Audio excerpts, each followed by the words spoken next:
On le sait, les enchères déchaînent parfois les passions. C'est ce comportement légèrement déraisonnable que l'ethnologue Pia Torregrossa a analysé lors de sa thèse.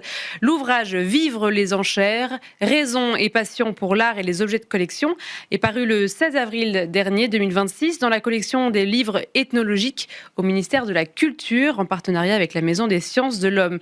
Bonjour Pia Torregrossa, merci beaucoup d'être avec nous pour nous parler de votre ouvrage. Tout d'abord, vous avez raconté que vous ne connaissiez pas ce monde des enchères avant d'écrire votre thèse. Qu'est-ce qui vous a le plus surpris quand vous êtes rentré dans cet univers ? Oui, bonjour d'abord et merci beaucoup de me recevoir. Les enchères, ça a été une grande surprise pour moi. Je n'étais pas du tout familière avec ce milieu. Et alors, ce qui m'a le plus surprise, c'était ce côté paradoxal, c'est-à-dire d'assister à une vente où on pouvait acheter un objet bien au-delà de son estimation, quand il existe par ailleurs des revendeurs spécialisés. C'est vrai, c'est vrai. Est-ce que vous comprenez pourquoi encore aujourd'hui, il y a des personnes qui n'osent pas pousser les portes du monde des enchères, comme peut-être vous, avant que vous rentriez dans ce milieu, alors que c'est quand même des lieux gratuits, des lieux où il y a des expositions. En connaissant votre parcours, comment est-ce que vous expliquez le fait que personne ne va dans ces... Enfin, en tout cas, c'est difficile de pousser la porte de ces maisons de vente. Alors, il peut y avoir plusieurs raisons. Déjà parce que la pratique des enchères, souvent, est une pratique qui s'hérite, c'est-à-dire que l'on y va souvent dans sa famille, on apprend aussi cela, mais il y a aussi d'autres raisons. Déjà, la peur un petit peu ou l'appréhension qui est liée au milieu des enchères, c'est-à-dire de se sentir un peu seul dans cet espace public quand on ne connaît pas, qu'on n'est pas du milieu. Et puis, il y a aussi les temporalités des enchères, c'est-à-dire des ventes qui ont lieu parfois sur des horaires de travail et qui empêchent certaines personnes d'y assister aussi. Et pourquoi est-ce que... Oui, il y en a plusieurs. Et pourquoi est-ce que vous avez voulu travailler sur le sujet ? J'ai voulu travailler sur le sujet justement en partant de cet élément qui m'a surpris et pour comprendre, résoudre cette énigme de pour quelles raisons on est prêt à acheter plusieurs fois le prix de l'estimation d'un objet quand il existe des revendeurs spécialisés, donc des prix fixes, mais aussi à l'inverse, quand un objet est présenté et vendu, proposé à la vente en dessous de son estimation, il ne trouve pas forcément preneur. Donc, c'est une contradiction un peu avec les logiques que l'on évoque souvent. Oui, effectivement. Donc, vous avez un regard d'ethnologue. Pourquoi ce serait pour vous complémentaire, on va dire, d'un regard économique ? Parce que c'est vrai que nous, ici, dans Art et Marché, on analyse plutôt l'économie ou l'art, assez peu l'aspect ethnologique de cette matière. Qu'est-ce que ça apporte comme complémentarité ? Alors, l'anthropologie, elle apporte justement l'humain. Elle va faire apparaître les humains derrière ces transactions, c'est-à-dire les personnes qui pensent, qui organisent les ventes. Elle va leur donner la parole aussi, et les personnes qui y participent. Ça va montrer aussi les ventes aux enchères dans les dimensions relationnelles qui s'y jouent, c'est-à-dire les interactions entre les personnes à l'intérieur, mais aussi aux abords des salles de vente, et l'impact que ça a sur les ventes. Donc, montrer que ce ne sont pas que des transactions, mais que dans ces transactions, il y a de l'humain et il y a tout un tas de dynamiques relationnelles, émotionnelles qui entrent en jeu. Et justement, vous citez plusieurs exemples de cet aspect un peu déraisonnable. Vous dites à un moment, il vient d'accepter de débourser une somme 18 fois supérieure à celle de la valeur estimée. De vos observations, alors qu'est-ce qu'il se passe à ce moment-là ? Que ce soit en tant qu'acheteur ou en tant que vendeur, de l'autre côté, qu'est-ce qui se passe pour que ça explose le budget prévu ?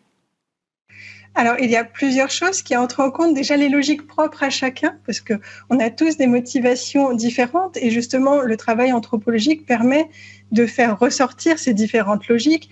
On peut vendre ces objets pour trouver on n'a plus l'espace chez soi, donc on peut vendre pour plein de raisons, à la suite d'un divorce, de dette, de décès. Ça, c'est du côté vendeur, mais aussi du côté acheteur. On peut acheter soi-même pour des motifs de sauvegarde du patrimoine.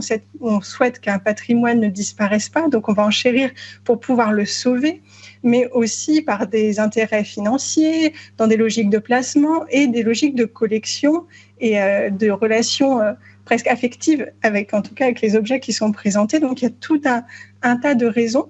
Et à ceci s'ajoutent les modalités de vente qui sont spécifiques aux enchères, c'est-à-dire la mise en jeu lors de la vente dans un espace public avec des jeux de concurrence.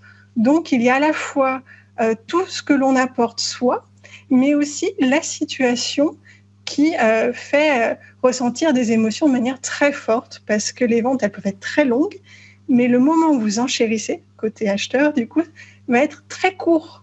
Et il faut mobiliser toutes ces compétences pour juger de l'objet en situation, mais aussi les émotions qui sont là du fait de la concurrence et de ce temps. Parce que l'objet, il va disparaître à la fin de la vente, dans le sens où il va être acheté par quelqu'un.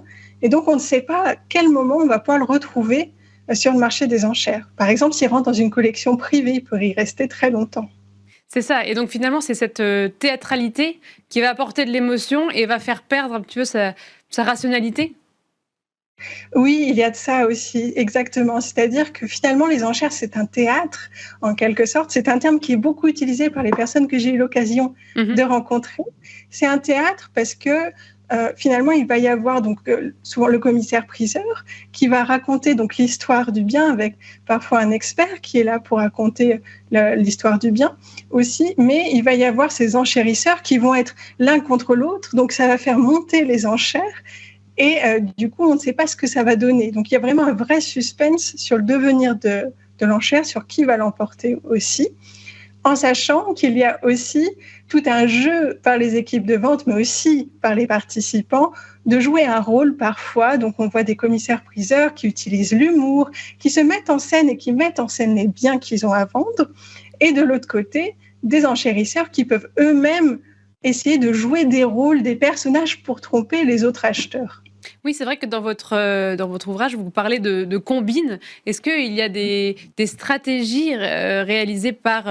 enfin, ça peut sembler peut-être un peu trop d'utiliser ces termes-là, mais quand même, qui jouent en fait sur des cordes sensibles. Est-ce que les commissaires-priseurs, ou en tout cas le monde dans lequel... Enfin, le monde de la maison de vente aux enchères, jouent sur des éléments pour essayer de faire grimper les enchères?